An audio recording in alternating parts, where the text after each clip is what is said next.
Seguimos com mais um vídeo, onde aqui nós estaremos repassando o que foi visto na unidade 1, de uma forma mais rápida, mais concisa, e também em uma ordem diferente da que a unidade traz no site do UBA 21. Vamos lá. Primeira coisa, átomo e número atômico. Então lembrar, assim, um detalhe importante é que aqui a gente vai estar falando mais e escrevendo menos, para justamente o vídeo ficar mais conciso, já que é um vídeo de revisão. E desde já adianto, peço desculpas por qualquer barulho externo que possa acontecer. Então, átomo, estrutura básica da matéria, que vai ter um número atômico específico para cada tipo de elemento, onde esses elementos estão dispostos na natureza e também produzidos de maneira artificial, e todos aqui dispostos na tabela periódica. E aí, esse átomo ou esses átomos, eles podem se organizar sozinhos ou com outros elementos. E aí entram já os conceitos de nucleido, íons e como a gente identifica os íons de cada elemento com a ajuda da tabela periódica. Então, falamos do átomo. O nucleido, o que seria o nucleido? É a representação.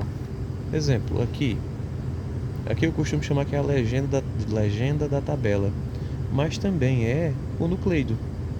Aqui nós temos o elemento com seu número atômico, número de massa e outras informações a mais.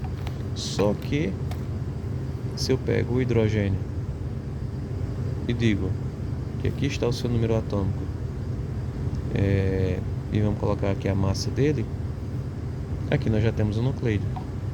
E só aproveitando, se ele tem o número atômico 1 e a massa 1, é porque o seu número de nêutrons é 0.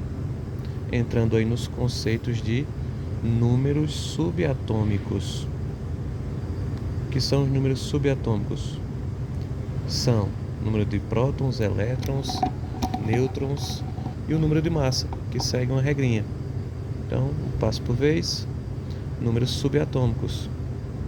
Então, aqui o hidrogênio ele vai ter um próton, 0 nêutrons, 1 elétron e a massa representada por A igual a 1, onde a massa, número atômico e nêutrons seguem uma fórmula.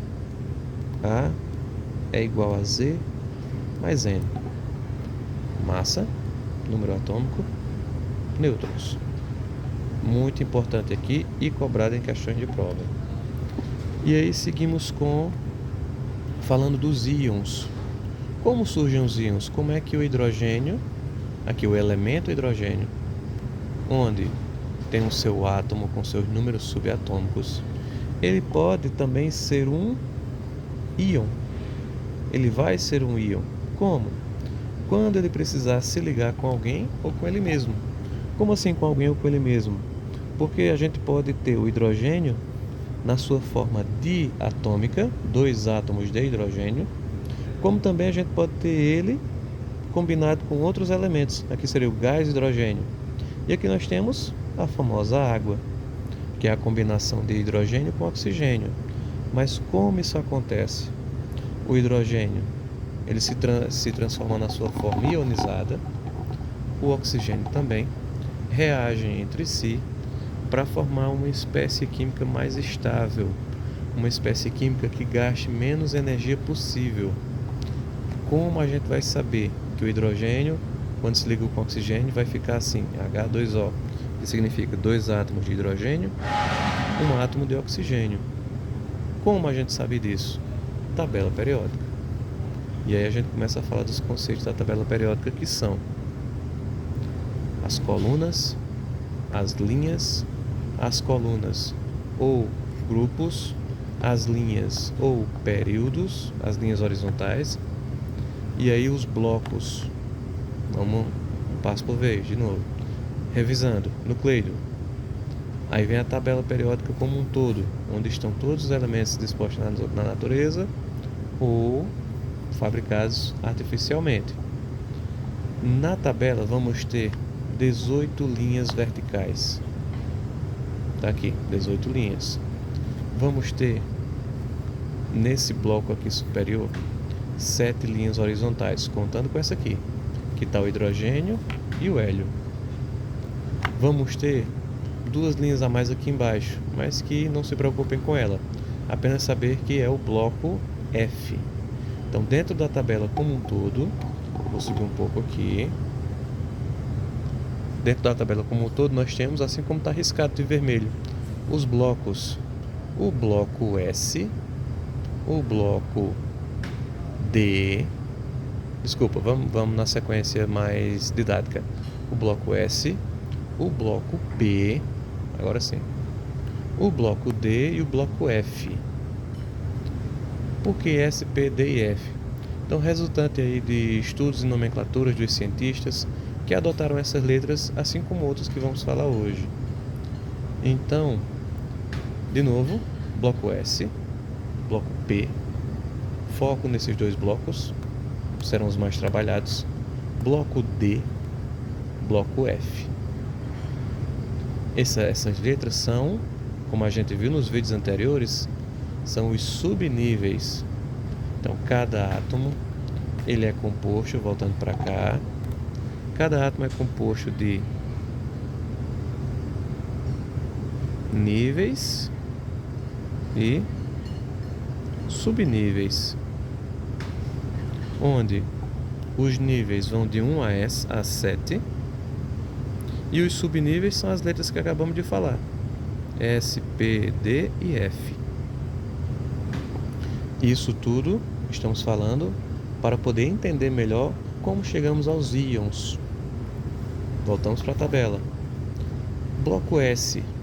Bloco S vai ter os grupos 1A e 2A. Por que eles têm essa denominação 1A e 2A? Porque todos os elementos dessa coluna terminam a sua configuração eletrônica em 1s1. Eles têm um elétron na última camada. Coluna 2A, todos eles têm 2 elétrons na última camada. E assim por diante, 3A, 4A, 5A, 6A, 7A, 8A, que são as da coluna dos gases nobres. Certo, falamos aí de elétrons na última camada. Como vamos saber que é a última camada? Então imaginem que o átomo, ele vai ter um núcleo com partículas positivas e neutras incrustadas. E aqui estão elas nos números subatômicos, prótons e nêutrons.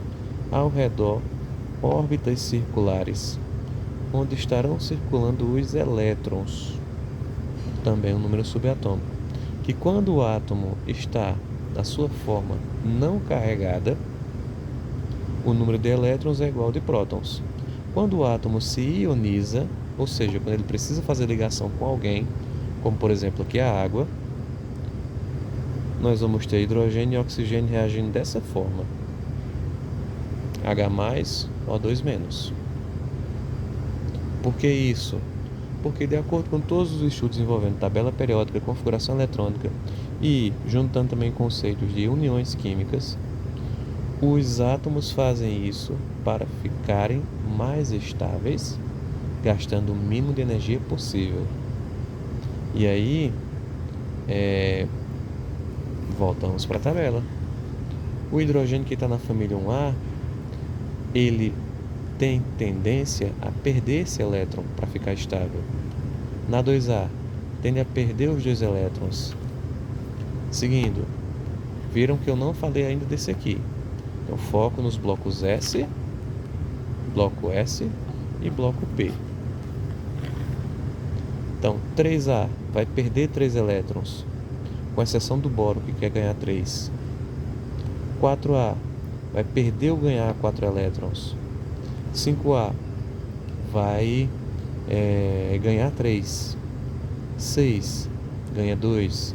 7A vai ter 7 elétrons na última camada, e numa ligação química ele vai ganhar 1.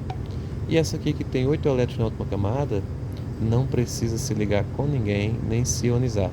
Já são elementos altamente estáveis. Uma prova disso é que a representação molecular, assim como aqui eu falei do hidrogênio, gás hidrogênio, o gás hélio é simplesmente isso. O hélio sozinho. Por quê? É altamente estável. O hidrogênio não. Para ficar estável, tem que se ligar com ele mesmo ou com alguém. E aí, vejam que, não falei, mas se prestarem atenção, os números que eu fui falando, 1A perde 1, 2A perde 2, chega no final das colunas, exemplo, 6A tem 6 elétrons, vai ganhar 2. Por que essa conta? Essa conta ela tem que bater o número 8, tem que resultar em 8 para cumprir a regra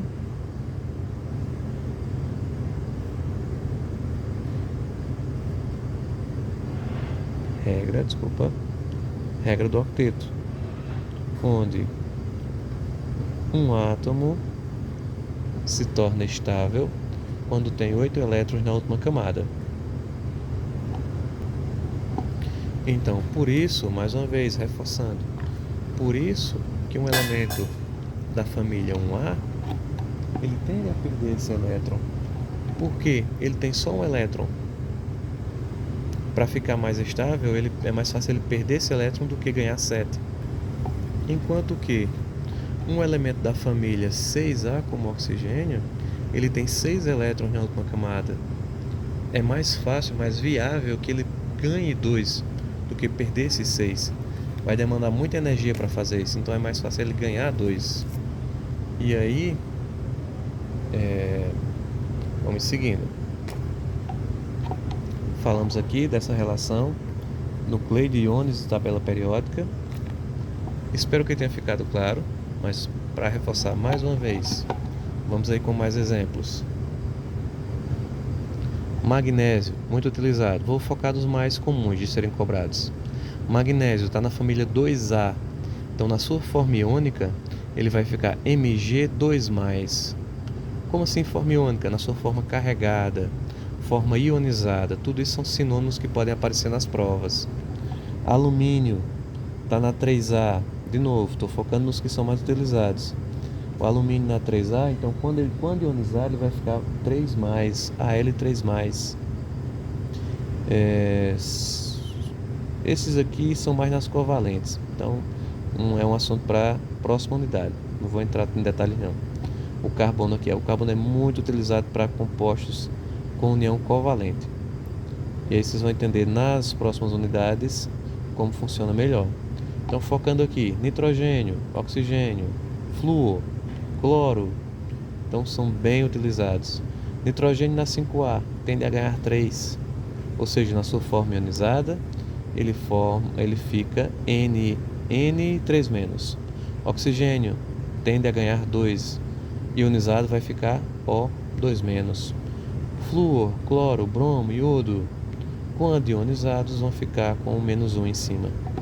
E esses aqui são os gases nobres, não se misturam com ninguém, não se ligam com ninguém, vão ficar dessa mesma forma.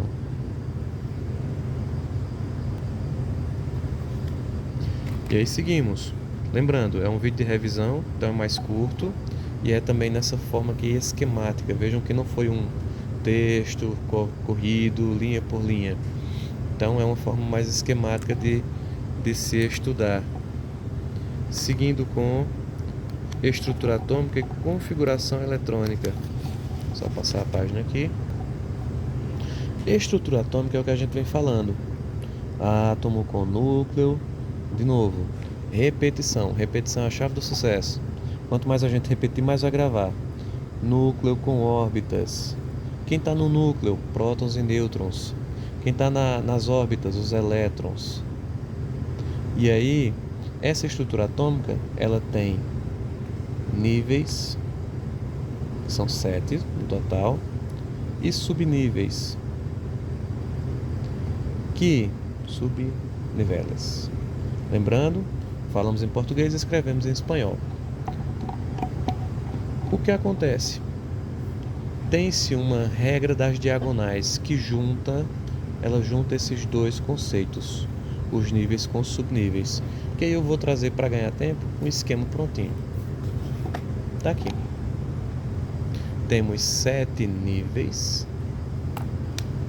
Tá aqui nível 1, 2, 3, 4, 5, 6 e 7. 7 níveis. Dentro de cada nível desse tem subníveis, com as letras, como já falamos, S, P, D e F. Letras essas que estão lá na tabela periódica, nos blocos. A tabela periódica de novo, não custa nada voltar na tabela. Quanto mais a gente olhar para ela, mais a gente vai aprender dela. Então tá aqui os blocos, aumentando um pouco o campo. Ó, de novo, bloco S, bloco P, que é tudo isso. Essas outras linhas é mais para frente que a gente vai explicar. Essa aqui é só para separar os gases nobres, mas a gente voltando. Bloco P, bloco D, bloco F. Voltou para o esquema? Essa aqui é a regra das diagonais. Certo, mas como entendê-la e como fazê-la? Níveis, 7 níveis. Cada nível tem uma quantidade limite de elétrons. No nível 1, ele comporta até 2 elétrons. No nível 2, 8. Vejam que aqui a gente já pode entender que o subnível S comporta até 2 elétrons. O subnível P comporta até 6. Então, para a gente fixar, vamos fazer o seguinte. A partir daqui, todos os níveis vão ter os subníveis S e P. E cada subnível S vai ter 2 elétrons. Cada subnível P vai ter 6. Não confundam esses números maiores, são os números referentes ao nível. Nível 1, nível 2, nível 3, nível 4. Vou até mudar aqui a coluna. Nível 5, nível 6, nível 7. Indicam o nível. Esse nível tem relação com o período. Aqui está o período. Ó. Período 1, primeiro período, segundo, terceiro, quarto período, quinto, sexto e sétimo. E aí, seguindo, o subnível D ele comporta até 10 elétrons. Então vamos colocar aqui 10 em todo mundo. E o subnível F, 14 elétrons. Se cada subnível tem uma quantidade limite de elétrons, a soma vai dar a quantidade limite de cada nível. De novo, é quase um trava-língua.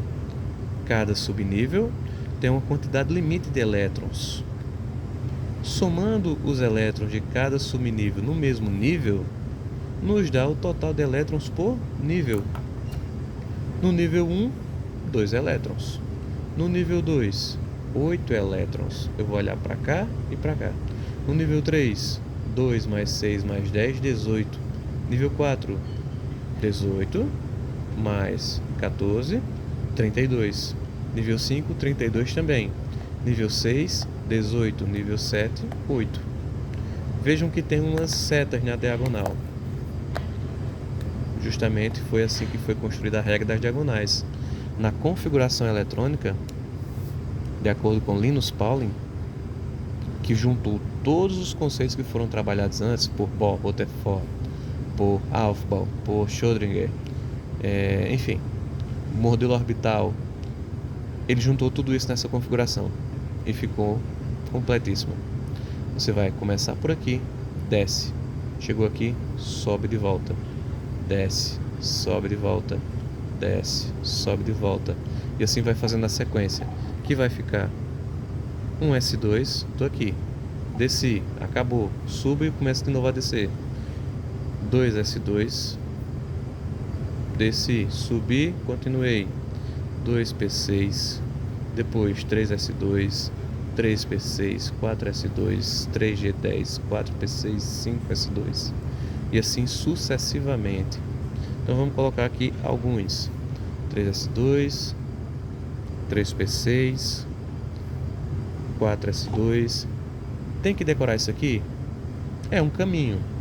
Um outro caminho possível é aprender a construir o diagrama dele nos Pauling, as regras das diagonais. Por quê? É só você fazer cada coluna na mesma posição, cada linha também,